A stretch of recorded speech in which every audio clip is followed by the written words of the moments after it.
Vamos lá, pessoal do primeiro ano, vamos para mais uma semana de videoaulas, só que essa semana é um pouquinho diferente. Nosso objetivo com essa videoaula é de revisar os conteúdos que nós já vimos até então e principalmente fazer uma breve revisão sobre os conteúdos que vão cair na avaliação de vocês da próxima semana, beleza?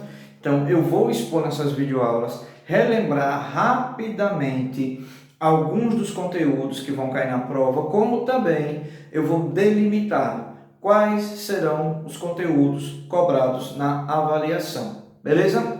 Como vocês bem sabem, a gente começou a estudar um pouco sobre os fatores climáticos.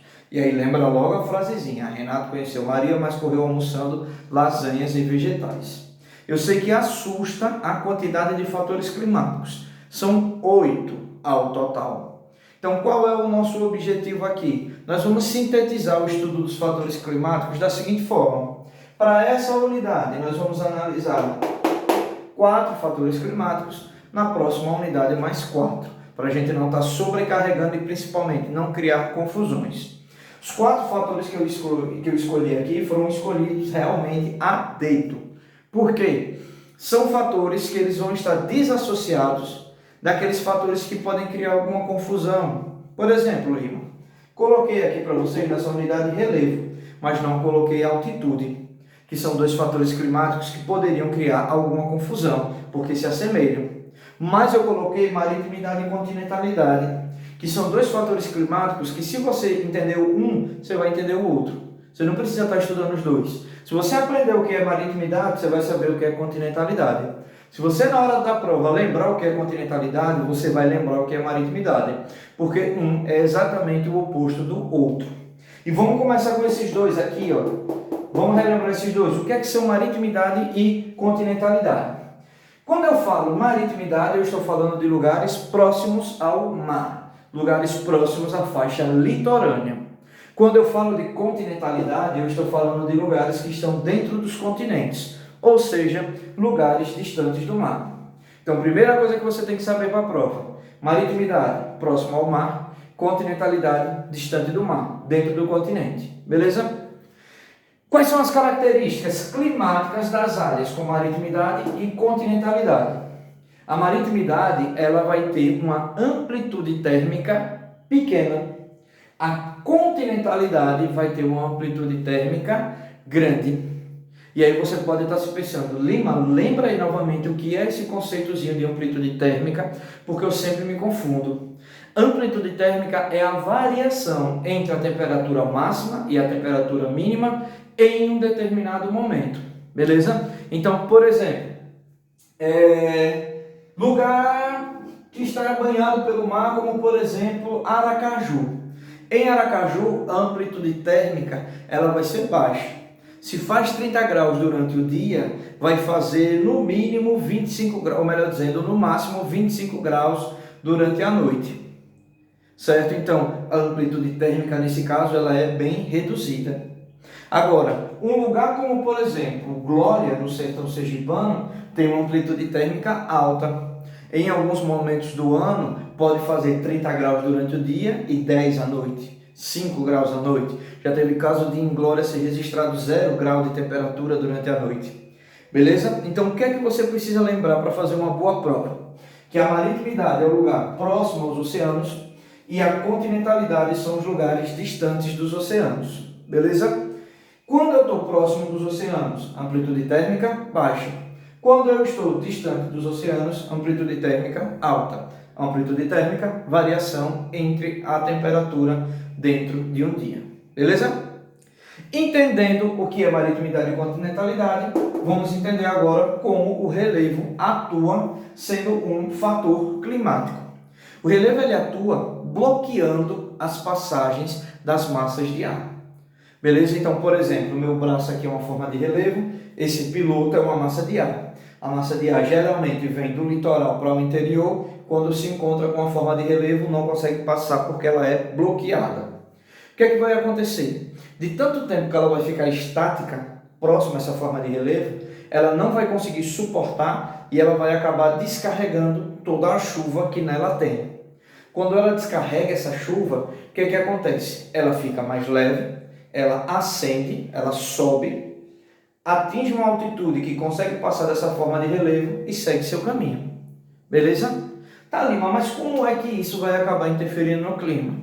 Perceba, ó, o lugar que está situado antes da forma de relevo vai ser um lugar extremamente chuvoso. Essa forma de relevo vai acabar funcionando como se fosse um pedágio para a massa de ar. Ó, chegada, você só passa se descarregar a chuva aqui. Então a massa de ar vai, descarrega a chuva. Quando descarrega, fica leve, sobe e segue. Só que qual é o problema? O lugar que está depois dessa forma de relevo vai acabar recebendo pouca chuva, porque a massa de ar, quando chegar aqui, ela já está enfraquecida, ela já está com o seu potencial de pluviosidade, com o seu potencial de chuva bem reduzido, porque já descarregou antes da forma de relevo. Então, depois da forma de relevo, eu vou ter um ambiente seco. Antes da forma de relevo, eu vou ter um ambiente chuvoso. Existe algum exemplo, Lima, na prática onde isso acontece? Existe. Aqui no Nordeste. Nós temos duas formas de relevo, Planalto da Borborema e Chapada Diamantina, que funcionam bloqueando a passagem das massas de ar. Antes dessas formas de relevo, nós temos uma sub-região chamada Agreste, que é extremamente chuvosa. Depois dessas formas de relevo, nós temos uma outra sub-região chamada de Sertão, que é extremamente seca. Beleza? Só que aí a gente precisa lembrar de alguns nomezinhos técnicos. Nomezinho técnico número 1 que a gente precisa lembrar. A forma de relevo que bloqueia a passagem da massa de ar é chamada de barreira orográfica. Vou colocar aqui no quadro para vocês, ó. Barreira orográfica. É aquela forma de relevo que bloqueia a passagem da massa de ar. Quando existe o bloqueio da passagem da massa de ar pela barreira orográfica e a chuva acontece, o que vai acontecer ali é a chamada chuva orográfica. Então, barreira orográfica, forma de relevo que bloqueia a passagem da massa de ar, chuva orográfica é a consequência, é a chuva que cai devido a esse bloqueio. Beleza? Por fim, massas de ar. O que é que nós temos que lembrar? Massas de ar são enormes bolsões de ar que circulam pela atmosfera e que têm a capacidade de poder levar calor ou frio, secura ou umidade, no caso chuva, para um determinado lugar. Então o que é que a gente pode dizer? Ó, uma massa de ar ela pode ser quente ou fria. E se ela for ou quente ou fria, ela vai ter uma outra característica secundária, que pode ser o fato de ser seca ou então úmida. Logo, as massas de ar elas podem ser quentes do tipo seca, quentes do tipo úmida. Se ela não for assim, então ela pode ser fria do tipo seca ou fria do tipo úmida. Sempre assim. Nunca uma massa de ar, evidentemente, vai poder ser quente e fria. Não, ela é quente ou fria. Como também uma massa de ar, ela não pode ser seca e úmida. Ela vai ser seca ou úmida, beleza? Sempre as duas características. Uma relacionada à temperatura, outra relacionada à umidade. Beleza? Quem vai definir a temperatura das massas de ar? Quem define a temperatura das massas de ar são as latitudes. As latitudes que vão definir. Então, como eu tinha dito na live da gente de quarta-feira passada, uma massa de ar que se forma no Equador ou nos trópicos, ou seja, nas baixas latitudes, ela vai ser uma massa de ar quente.